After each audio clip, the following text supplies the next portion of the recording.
Dry Creek, Nevada. Population, 612. No traffic lights, no movie theater, just a single diner with peeling paint, a post office that closes at 3, and neighbors who've known each other since grade school. It's the kind of place most people drive through without a second thought. The mornings start slow. Roosters crow, coffee brews, and the same old voices greet each other at the same old booths. Sundays mean church. Wednesdays mean bingo. News travels fast, but nothing ever really changes. Kids grow up, leave for the city, and sometimes, just sometimes, they come back. Dry Creek is the kind of place where folks remember your grandfather's handshake, your dad's first truck, and the way your mom used to laugh. It's quiet, predictable, safe. Nothing strange ever happens here, and that's exactly how people like it. But on May 14th, 1985, something did happen. Something that no one, not the sheriff, not the mayor, not the folks sipping coffee at Mary Jo's Diner, could explain.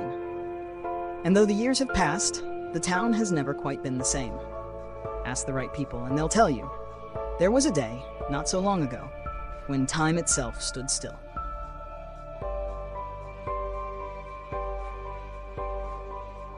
It was May 14th, 1985, a Tuesday. Nothing unusual on the calendar. At exactly 10:13 in the morning, Hank, the local ice cream delivery guy, was making his usual rounds. Same grocery store, same nod to the cashier. He glanced at his watch. 10:13. 10 minutes later, still 10:13. He tapped the glass, shook his wrist, tried to laugh it off, but the minute hand didn't move. Something felt off. He stepped outside, squinting into the sunlight, and looked across Main Street. Mary Jo was behind the counter at the diner, pouring a fresh cup of coffee.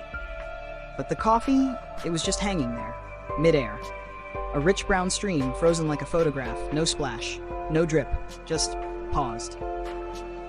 And then he saw Mr. Peterson, 84 years old, walk the same route every morning. He was crossing the street, or at least he had been.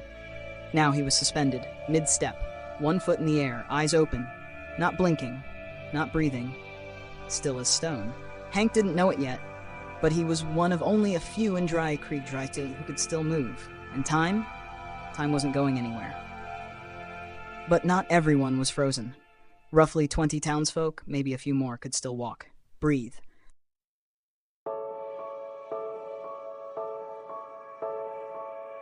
Think. And yes, panic. At first, they thought it was some kind of power outage, or maybe a gas leak. But the air smelled fine. The sun was still shining. Sheriff Wallace tried calling for help. Nothing. His radio hissed with static. The town phone lines, dead. TVs? Every channel showed nothing but black and white snow. The few who could still move began gathering in the center of town, some shouting for loved ones, others staring in disbelief at the frozen bodies around them. They touched them, shook them, called their names. No response. One man, Joe Kelly, mechanic, jumped into his pickup and drove like hell. His wife had been stuck mid-laugh, and he needed answers. About 10 miles out, near the county line, everything changed. A squirrel darted across the road. The radio came back to life. His watch ticked again, 10:51 a.m. Relieved, Joe turned around and sped back. But the second he crossed into Dry Creek, stillness. Silence. His truck sputtered, his watch froze, and once again, it was 10:13. Something had taken hold of Dry Creek, and it wasn't letting go. Above the town, the birds weren't flying. They were hanging mid-flight, wings outstretched, motionless, like ornaments on invisible strings. On Main Street, a paperboy's bicycle stood frozen.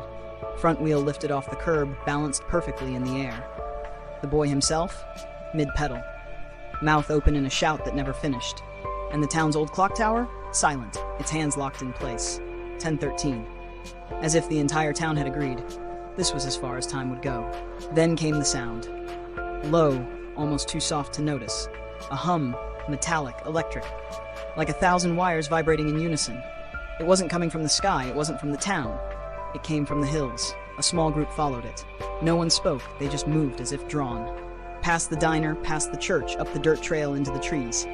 And there at the edge of the woods they saw it. Half buried in red earth was something that didn't belong. Not a plane, not a car. No seams, no bolts, no lights, just smooth metal, cold, seamless, and somehow pulsing. The hum grew louder. It vibrated in their bones. One man reached out. His fingers brushed the surface, and then silence. The hum vanished, and in the blink of an eye, the world came roaring back. Clocks jumped, from 10:13 a.m. to 3:42 p.m. Birds took off. The bike toppled. Coffee splashed to the floor. Mr. Peterson blinked and took his next step. The paperboy screamed. Conversations resumed mid-sentence. The town buzzed back to life. But for those 20 or so people who had stayed conscious, everything had changed. The sun was lower, shadows longer, yet no one else remembered. No explanations, no reports, no headlines. The government didn't show up, at least not right away. And when they returned to the woods that evening, the object was gone. No tracks, no crater, just dirt and silence. In the following weeks, those who had witnessed it began to change.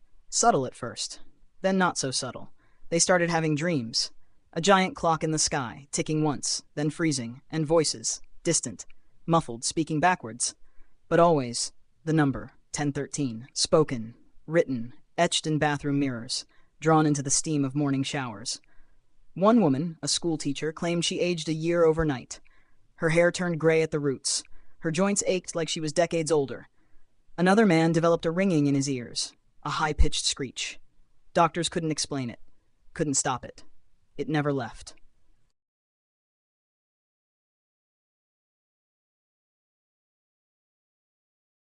Then came the government. No sirens, no headlines, just black trucks and men in dark uniforms. They sealed off the woods with fences and yellow tape. Routine geological survey, they told the sheriff, but no one saw any equipment, no digging, no soil samples, just men, watching, listening. And 2 weeks later, they vanished. No files, no follow-up, no answers. The strange object? Still gone, as if it had never been there at all. But the people of Dry Creek remember, even if no one else does. Today, May 14th, is just another day in Dry Creek. The post office still closes early. The same old faces gather at the same old booths. But if you're in town, especially at the diner, right around 10:13 a.m., you might notice something. The room gets quiet. Coffee cups pause in midair. People glance at the clock, then at their watches, and they wait. Just for a second, just to be sure. That time is still moving, because those who remember haven't forgotten. The birds in the sky, the man suspended mid-step, the hum from the hills, and the number 13. So if you're ever in Dry Creek on May 14th, keep your eye on the clock, because once, for reasons no one could explain, time stopped. And for all anyone knows, it could happen again.